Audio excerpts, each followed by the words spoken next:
What you cooking? Poha!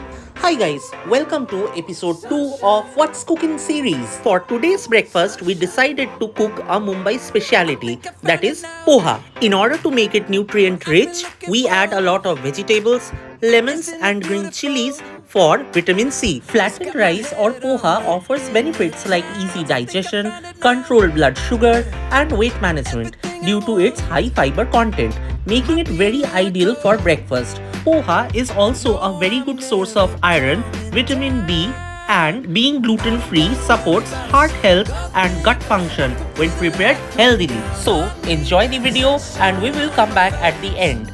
Got sunshine on my face. I don't got a care in the world right now. Higher than the ceiling, breaking through the clouds. Sunshine on my face. I got sunshine on my face. Yeah.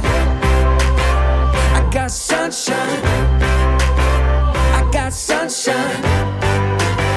I got sunshine. I gotta let you know. It's so incredible. I'm finally letting go. Up, up and away, yeah we go. I found my It's ready! So here we are enjoying a super aromatic and vibrant textured poha. So I'll enjoy my Sunday breakfast. You guys also try this recipe, try to cook it in your kitchen and do let us know how you liked it and like, share and subscribe.